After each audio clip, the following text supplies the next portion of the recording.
اللهم صل وسلم وبارك على محمد وعلى آله وصحبه وسلم. ازيكم يا حبايبي؟ عاملين ايه؟ يا رب تكونوا بخير وبصحة وبسعادة.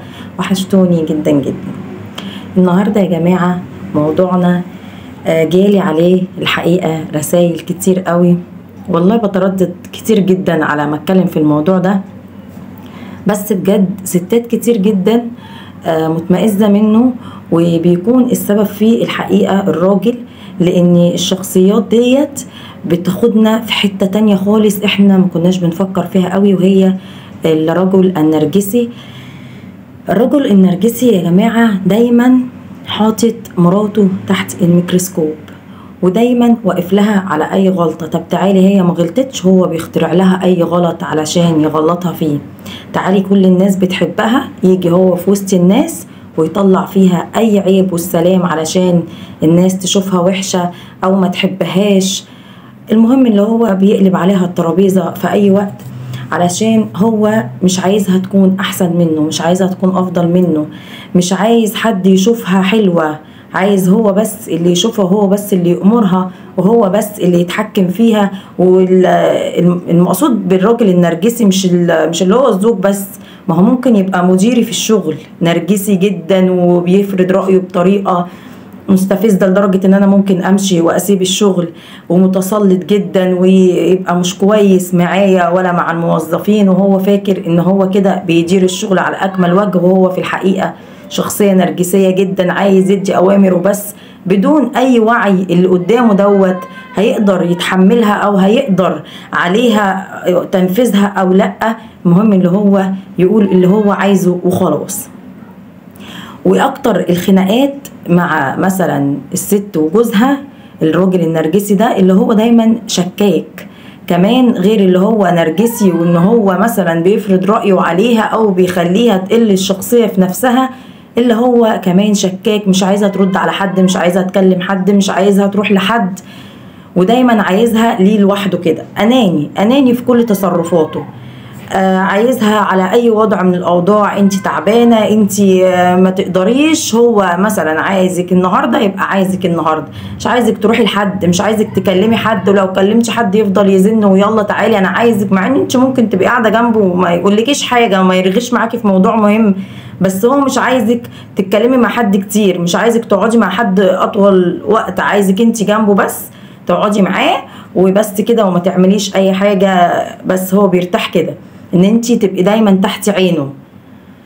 فالحقيقة الراجل دوت والله يا جماعة الله يكون في عون الست اللي عايشة مع راجل نرجسي بالمنظر ده، وخصوصا ان هي تبقى مش عارفة تتعامل معاه.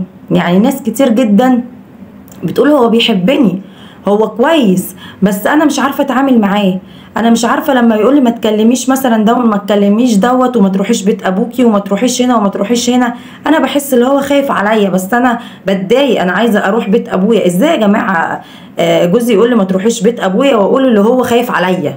لا معلش، النقطه هنا مش فيه خالص، النقطه هنا فيك انت اللي مستسلمه ومش عارفه تردي وتقولي له ده واجب عليك اصلا انت توديني بيت اهلي. ازاي خايف عليا من بيت اهلي؟ ازاي يعني؟ ده بيت اهلي الامن والامان كله. لما جوزك يقولك ما تروحيش بيت اهلك، اعرفي اللي هو بني ادم مش كويس اصلا، اناني وما بيحبش الا نفسه. فده واجب عليك ان انت تروحي تبري اهلك وتزوري اهلك وتبري اخواتك. ما ينفعش ابدا جوز يقول لمراته ما تروحيش لاهلك وتقولك اصل هو بيحبني وبيخاف عليا، يبقى هنا هو مش غلطان، هنا انت اللي غلطانه وسامحتي له بحاجه زي كده. دي مثلا حاجه انت لازم تاخدي موقف فيها. لما مثلا تخرجوا وتقعدوا في قاعده مع بعض والحياه جميله والقرايب قاعده ومتجمعه، لازم هو يطلعها في حاجه وحشه، مثلا اكله وحشه هي عملتها، يقوم كل الناس خلاص لايقه الضوء عليها هي، ويقعدوا بقى يتريقوا عليها ويمسكوها تريقتهم طول اليوم. هو كده بيكون مبسوط جدا، اللي هو الناس شافتها بالطريقة دي، الناس ما شافتهاش حلوة، الناس ما شافتهاش مثقفة، الناس ما شافتهاش مثلا جدعة، الحمد لله الناس شافتها كده وقعدت تتريق عليها. هو بيرتاح كده، هي دي الشخصيات النرجسية بترتاح كده. لكن يقعد يشكر في مراته مثلا ويقول عليها كلام حلو ويقول عليها لا، ده كده هو بيحس اللي هو بيقلل منه. دي مش شخصية النرجسي خالص، عمره ما يشكر فيكي، ولو حد شكر فيك هو يقلب الترابيزه لغايه ما الحد ده يكرهك. هو كده شخصيته كده، ما حدش عارف يتعامل معاه، ما حدش عارف يوقفه عند حده، هو كده. ففي الحقيقة الشخصيات اللي زي كده ديت ما بتكملش الحقيقة الجواز يعني السنوات طويلة، لان الست اللي معاه بتتخانق جدا. وفي ستات بتقعد لانها هي بتكون بتحبه ومش عارفه تتخلص من حبها ليه، وشايفاه اللي هو بيحبها. ما هو ساعات بيوصل لك ان انا بحبك وما اقدرش استغنى عنك، فبالتالي ما بتقدرش تستغنى عنه. فديت بتقعد بقى بتطول، ممكن يقعدوا مثلا 20 سنه على كده، وتفوق بقى بعد فوات الاوان لما تكون هي زهقت من المعامله بتاعته. لكن في بنات كتير ما بتقعدش سنه وسنتين وبتنفصل عشان الشخصيه بتبقى اوفر قوي، فما بيقدروش بصراحة يستحملوا. يا جماعة أنا عايزة أقول لكل راجل يتقي الله في بنت الناس اللي جايبها من بيت ناس محترمة، يتقي الله فيها ويعامل ربنا فيها. مش الرجولة مش اللي انت تفرض سيطرتك، ولا اللي انت تفرض رأيك، ولا اللي انت تضربها، ولا اللي انت تتحكم فيها، لا أبدا والله العظيم. الرجولة غير كده خالص. لما تهتم بمراتك وتساعدها وتقول لها كلام حلو قدام الناس وترفع من روحها المعنوية، ده عمره أبدا ما هيقلل منك كراجل أبدا. ده بالعكس، دي مراتك دي هتشوفك أجدع وأحن راجل في الدنيا. فأنا مش فاهمة بصراحة الرجالة اللي بتاخد بنات الناس علشان بيكون في حاجة معينة في دماغها بتبقى عايزة تنفذها معاها، سواء تنفع مع الست دي ولا ما تنفعش، فأنا هنفذها معاها. يعني هنفذها معاها بجد. الله يكون في عون الست اللي بتعيش مع راجل زي كده. بيكون في أكترية الأوقات كمان ضعيف الشخصية. يعني هو ممكن بيفرض سيطرته عليها هي بس، لكن هو مع الناس التانية ضعيف، ودي أكتر حاجة بتضايقها. اللي هو ما بيمارسش رجولته غير عليها هي بس، لكن مع الناس التانية هو مسالم جدا وما بيعملش مشاكل، ما بيقلبش الترابيزة ويضربها ويزعق لها ويزعق غير ليها هي بس، عشان هي بتحبه وبتستسلم وبتقول له حاضر وطيب ونعم حتى لو ضربها. فهو كده حلو قوي بيمارس رجولته معاها. الحقيقة الموضوع ده كتير قوي الناس بتغلط الراجل فيه. لا، انا ليا وجهة نظر تانية، انا بغلط الست فيه.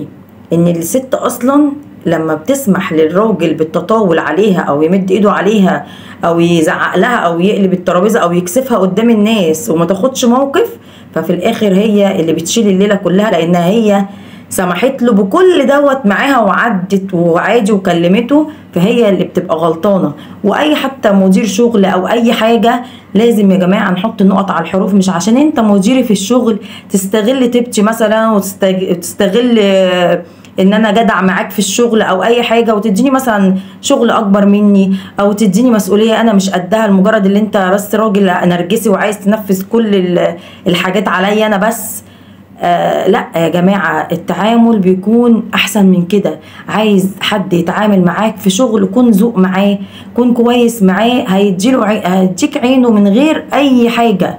حتى انت ممكن يقول لك الشغل ده كتير عليك، تقول له لا ابدا مش كتير عليا، ده كفايه ذوقك مثلا معايا، ده كفايه احترامك ليا، ده كفايه.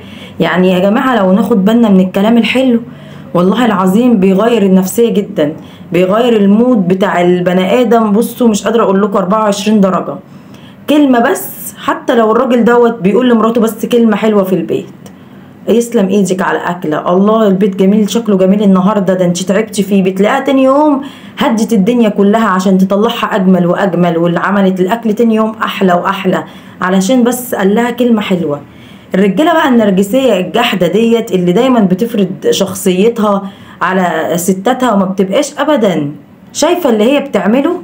بجد والله العظيم الله يكون في عون الراجل ده، لان هو عايش حياه تعيسه، هو عايش في كآبة، هو فاكر اللي هو كده راجل وبيتحكم. انت عايش تعيس، انت منكد على بيتك ومنكد على مراتك ومنكد على عيالك، انت اللي عايش كئيب. فدي مش رجولة ولا دي جدعانة منك، لأ. فالشخصيات دي بجد هي اللي متعذبة، مش اللي قدامها هو اللي متعذب. هي ممكن مراته تكون متعذبة وكل حاجة، بس هو اللي معذبهم وهو اللي عامل ده كله. فبجد الشخصيات دي صعب جدا التعامل معاها، وبتكون أنانية جدا، أنانية جدا فوق ما تتخيلوا. يعني أهم حاجة نفسه، أهم حاجة هو لبسه، مظهره، شكله. هي دي النرجسية. اهتم بشكله حتى لو كبير في السن، يهتم بشكله ويهتم بمظهره، في حين ان هو ممكن ما يبقاش مهتم بمراته في البيت او يسيب لها فلوس تهتم بمظهرها، بس هو يهتم بنفسه ومظهره. ليه؟ دي من نوع برضو الانانيه. انا مش بقول الراجل لما ما يهتمش بنفسه حاجه مش كويسه، لا، اهتم بنفسك وفي نفس الوقت اهتم بمراتك، اهتم بولادك، ما تخليهمش عايزين حاجه زي ما انت مهتم بنفسك ومخلي نفسك كده مش عايز حاجه. فالشخصيات النرجسيه دايما بتلاقي تحتها خط في حاجات كتير قوي. في القعدات حتى لازم يقلب الترابيزه على مراته عشان يطلع هو المنتصر، تقولوش ان احنا في معركه، بس هي دي طبعه. فبجد الله يكون في عونهم. وعلى فكرة في ستات نرجسية برضو هنعمل عليها فيديو في الحلقة الجاية ان شاء الله، الستات النرجسية دي، عشان ما تقولوش بس انا في صف الستات، لا، في ستات كتير نرجسية وهنعمل حلقة عليها. واتمنى الفيديو النهاردة يكون عجبكم، واستودعتكم في رعاية الله وامنه، والسلام عليكم ورحمة الله وبركاته. باي باي، فيديو جديد ان شاء الله.